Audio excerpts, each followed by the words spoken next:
করছিল কি হবে। ডিলিমিটেশন বিল আর মহিলাদের রিজার্ভেশন একসাথে নিয়ে আসছে। মহিলাদের অত অসম্মান করো না। আমাদের এখানে ইতিমধ্যে 50% মিউনিসিপ্যালিটিতে, 50% পঞ্চায়েতে রিজার্ভেশন আছে এবং 37% মহিলা আমাদের ইলেক্টেড আছে লোকসভায়। মহিলা বিলের সাথে অন্য কিছু আনতে যেও না।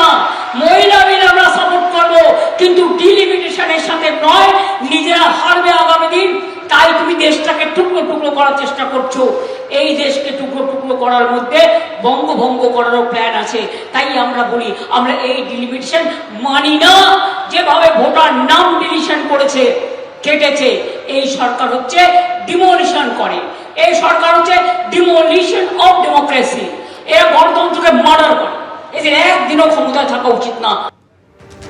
শুনলেন আপনি স্বপন দা, এর আগেও তৃণমূলের বক্তব্য হচ্ছে মহিলাদের জন্য ভালো যদি কেউ চেয়ে থাকে সেটা একমাত্র তৃণমূল।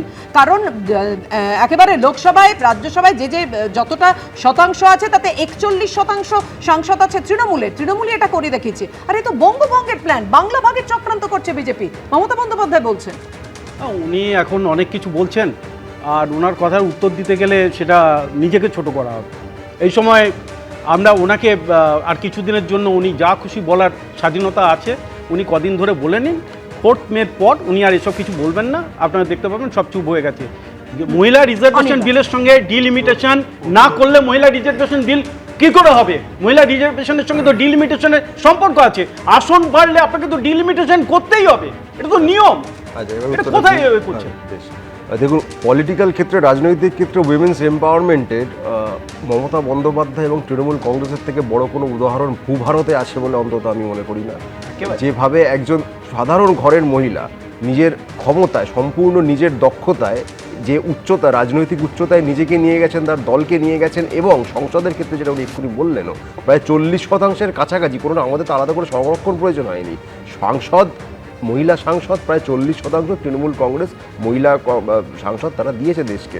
এই জায়গায় আলাদা করে কোনো নিয়ম, আলাদা করে কোনো কানুন, আলাদা করে কোনো আইন আমাদের বাধ্য করে তবে করতে হয়েছে এমনটা নয়। দ্বিতীয় কথা, মহিলা সংরক্ষণ বিল 2023 সালে পাশ হয়ে গেছিল। এই তড়িঘড়ি করে কিছুদিন, গতকাল তারা বিজ্ঞপ্তি জারি করে বলছেন এখন জারি হলো, এখন জারি হলো। 3 বছর পর কেন জারি করলেন? আপনাদের যদি মহিলাদের জন্য এতই দরদ থাকবে তাহলে আপনারা 3 বছর ধরে কেন জারি করেননি বিজ্ঞপ্তি? এটা এক। দ্বিতীয়ত, এই মুহূর্তে দাঁড়িয়ে সংসদে বিজেপির 240 জন সাংসদের মধ্যে কত শতাংশ মহিলা সাংসদ আছে?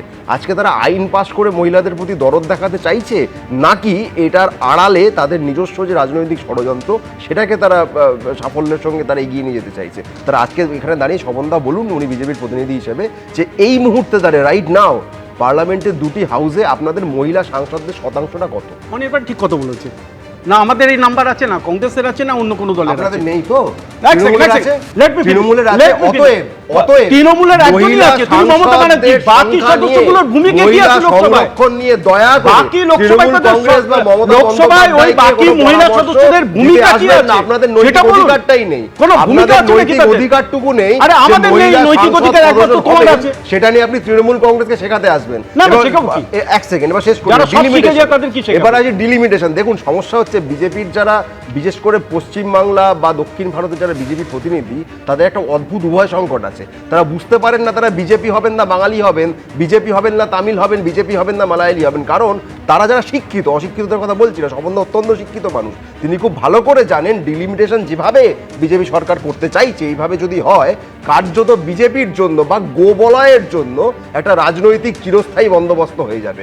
আমরা যারা বাংলার মানুষ, যারা দক্ষিণ ভারতের মানুষ, যারা উত্তর পূর্ব ভারতের মানুষ, আমরা কার্যত গোবলয়ের উপনিবেশে পরিণত হব।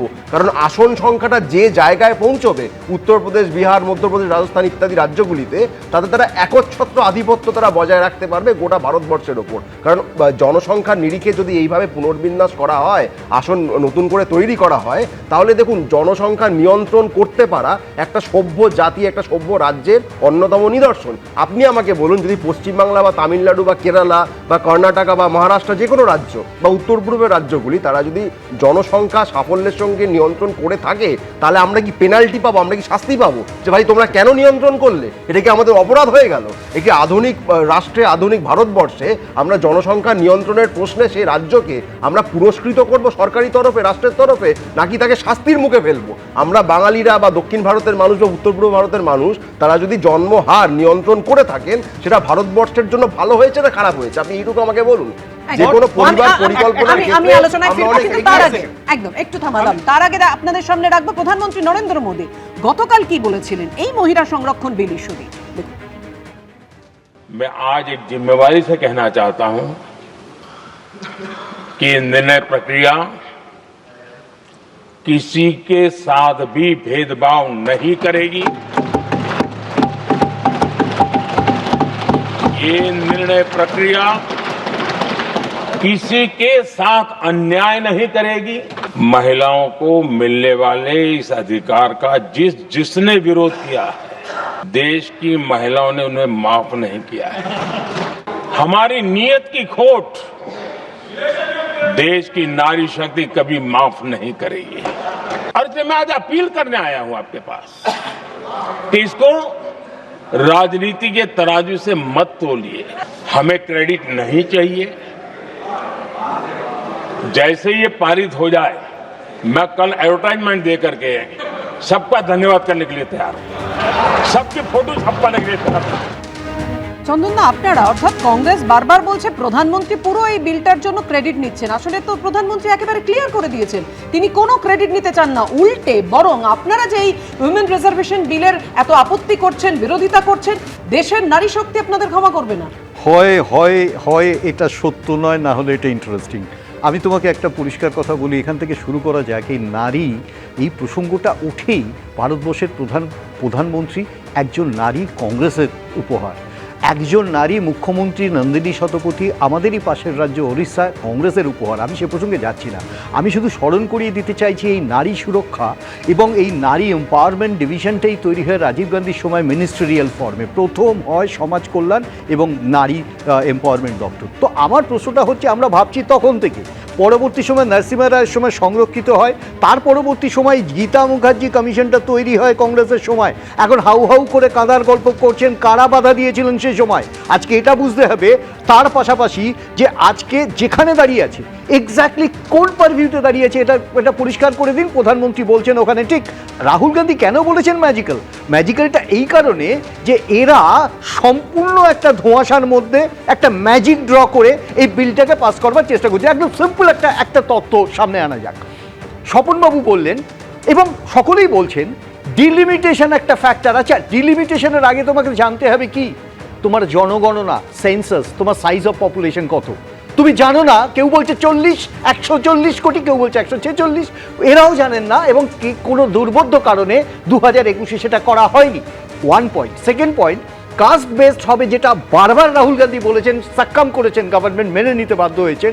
কাস্ট বেসডে সেই সময় ওবিসি ছিল না। আলটিমেটলি আমাকে এই পেরিফেরিতে এই আলোচনাটা করতে হবে ম্যাট্রিক্সগুলো কি এবং তার সাথে সাথে নারীর সংখ্যাটা কত, তার সাথে সাথে বিভিন্ন কাস্ট বা SC ST OBC যে রিজার্ভেশনগুলো আছে সেক্ষেত্রে নারীদের ভূমিকা কি।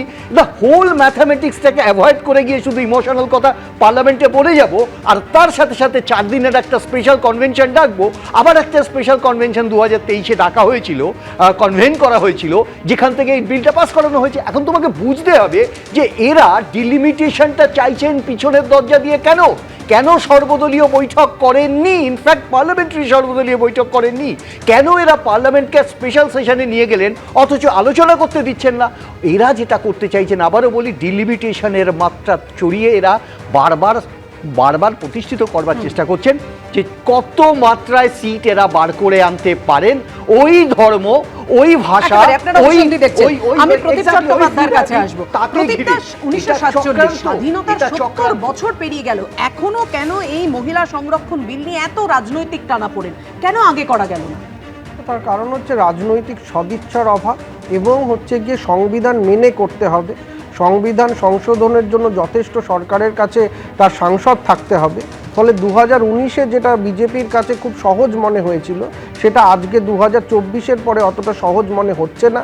এবং সবথেকে বড় কথা, যেভাবে মহিলা সংরক্ষণ বিল নিয়ে আলোচনা হচ্ছে, আজকে যে সদস্য সংখ্যা লোকসভায় আছে বা এতদিন ছিল, যে 545 সেখানে 33% হচ্ছে 180, এবং এখন ডিলিমিটেশন করে যেটা হওয়ার কথা 850 সেখানে হবে 280। তার মানে আপনি দেখুন যে একটা লোকসভা সদস্য সংখ্যা কত মাত্রায় বাড়লে মাত্র 100টা মহিলাকে অন্তর্ভুক্ত করা যাচ্ছে এক্সট্রা। তাহলে এই জিনিসটার জন্য কতগুলো মহিলা ছাড়া অন্যান্য মানে পুরুষরা সেখানে অন্তর্ভুক্ত হবে। ফলে এইটাও দেখতে হবে যে আমি ডিলিমিটেশন করার ফলে আমার পার্সেন্টেজ ওয়াইজ মহিলা 33% হতে পারে, কিন্তু নাম্বার ওয়াইজ সেটা অনেকটাই কম থাকবে 850 সিটসের মধ্যে। এবং যেরকমভাবে একটু আগে আলোচনা হচ্ছিল একটার সঙ্গে আরেকটা যোগ করা ঠিক নয়। একটু আগে আপনারা ইডির হানা নিয়ে আলোচনা করছিলেন, যেমন ইডি সঠিকভাবে কাজ না করছে, কাজ করতে পারে না বলে আমি হিসেব বহির্ভূত সম্পত্তি করেই যাব যাতে লোক আমার দিকে চোখ তুলে তাকাতে পারে, সেটা যেমন ঠিক নয়। আবার আমি মহিলা সংরক্ষণ বিল পাশ করানোর জন্য তার সঙ্গে আরও 3টে লেজুর জুড়ে দেব, সেটাও ঠিক নয়। ফলে সবকটার আলাদা আলাদা ব্যাকরণ বিন্যাস সংবিধানের আলাদা আলাদা কাঠামোকে ব্যাহত করছে। ফলে সংবিধান মেনে করতে হবে। সংসদে যথেষ্ট এই মুহূর্তে সরকারের সদস্য সংখ্যা নেই, বারবার ওই জন্য আহ্বান করা হচ্ছে যে সবাই এতে সাড়া দিন। আমার একটাই বক্তব্য যে মহিলা সংরক্ষণ বিলে আপত্তি নেই, কিন্তু সেটা সংবিধান মেনে হোক, নিয়ম মেনে হোক, এবং পর্যায়ক্রমে আনুপাতিক হারে হোক, সব জায়গায় হোক, রাজ্য একদম যেখানে লোকাল লেভেল যে জায়গাগুলো আছে এবং কেন্দ্রীয় স্তরে সব জায়গায় আনুপাতিক হারে হোক। এবং একটা জিনিস, এই যে ডিলিমিটেশন আসন সংখ্যা, লোক সংখ্যা বেড়েছে, আমরা তো এসআইআর প্রক্রিয়ায় লোক সংখ্যার ওপরেই প্রশ্ন তুলে দিচ্ছি যে কতগুলো অনুপ্রবেশকারী এই লোক সংখ্যায় ঢুকে আছে। তাহলে আগে এসআইআর হবে, সেন্সাস হবে, একটা লোক সংখ্যার স্যানিটেশন পাবো, তারপরে তো আমরা এইটা আনুপাতিক হারে আমরা এই সংরক্ষণের জন্য করব। আসন সংরক্ষণ মহিলাদের জন্য সবাই ওয়েলকাম করছে, 33% রিজার্ভেশন হোক, কিন্তু একই সাথে আনুপাতিক হারে আমি ডিলিমিটেশন বাড়িয়ে দেব। জনসংখ্যা কত এবং সঠিক জনসংখ্যা এসআইআর এর মাধ্যমে ক্লিন জনসংখ্যা একেবারে অমিত শাহের বক্তব্যের পরই মহিলা সংরক্ষণ সহ 3টি বিলে ভোটাভুটি হবে, আমাদের নজর থাকবে সেদিকে। কিন্তু এই মুহূর্তে একটি বড় খবরের দিকে নজর রাখবো। হরমুজ প্রণালী খুলে দিল ইরান। হরমুজ প্রণালী খুলে দিল ইরান। যুদ্ধবিরতি পর্যন্ত জাহাজ চলাচলে ছাড়। লেবাননের সঙ্গে ইসরায়েলের যুদ্ধবিরতি, সমস্ত বাণিজ্যিক জাহাজকে হরমুজে ছাড় দেয়া হলো। হরমুজ প্রণালী নিয়ে আশ্বাস ইরানি সেনার। ইরানি সেনা আশ্বাস দিল হরমুজ প্রণালী নিয়ে, খুলে দিল ইরান। হরমুজ প্রণালী খুলে দিল ইরান। যুদ্ধবিরতি পর্যন্ত জাহাজ চলাচলে ছাড় দেয়া হলো। লেবাননের সঙ্গে ইসরায়েলের যুদ্ধবিরতি, সমস্ত বাণিজ্যিক জাহাজকে হরমুজে ছাড় দেয়া হলো। হরমুজ প্রণালী নিয়ে আশ্বাস ইরানি সেনার। হরমুজ খোলায় ইরানকে ধন্যবাদ জানিয়েছেন ডোনাল্ড ট্রাম্প। রবিবার অর্থাৎ পরশুদিন ইসলামাবাদে ফের শান্তি বৈঠকের ইঙ্গিত। হরমুজ প্রণালী খুলে দিল ইরান। যুদ্ধবিরতি পর্যন্ত জাহাজ চলাচলে ছাড়। লেবাননের সঙ্গে ইসরায়েলের যুদ্ধবিরতি, সমস্ত বাণিজ্যিক জাহাজকে হরমুজে ছাড় দেওয়া হলো। ডোনাল্ড ট্রাম্পের পোস্ট রেখেছি আপনাদের সামনে। ধন্যবাদ জানিয়েছেন ডোনাল্ড ট্রাম্প এই ইরান হরমুজ প্রণালী খুলে দেওয়ার জন্য।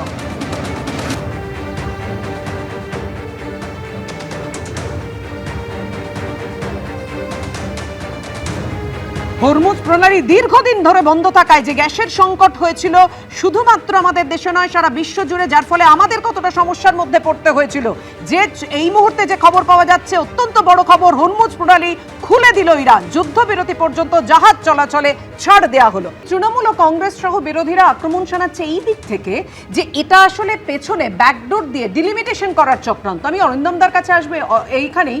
তৃণমূল বলছে দেশকে টুকরো টুকরো করে, বিশেষ করে বাংলা ভঙ্গ করার প্ল্যান আছে, বাংলা ভাগের চক্রান্ত আছে বিজেপি। দেখুন, ফিউচার টেন্সের মধ্যে আমি নেই যে আগামী দিনে কি হবে। আমি আপনাকে বলি, 12ই জানুয়ারি স্বামী বিবেকানন্দের জন্মদিনে কিন্তু আজকে শুধু এই বাংলায় নয় সারা ভারতে কিন্তু তার আদর্শ অনুপ্রাণিত হয়ে এগিয়ে যাওয়ার বার্তা থাকে। তাতে কি আছে যে একটা পাখির ডানার মতো নারী পুরুষ, একটা পাখি যদি গন্তব্যস্থলে যেতে হয় দুটো ডানার যেমন প্রয়োজন হয়, দেশকে এগিয়ে নিয়ে যাওয়ার জন্য কিন্তু নারী পুরুষের সমান গুরুত্ব রয়েছে। আজকে আপনি ভাবুন তো যে আমাদের ভারতে আজকে অলিম্পিকে নারীরা আজকে কোন জায়গাটা তুলে দিয়েছে, প্রতিবন্ধী নারীরা তারা আজকে কোথায় তুলে দিয়েছে। সিঁদুর অভিযানে যে 2টি মেয়ের অভিযান করেছে সেটা আমাদের গর্বিত করেনি।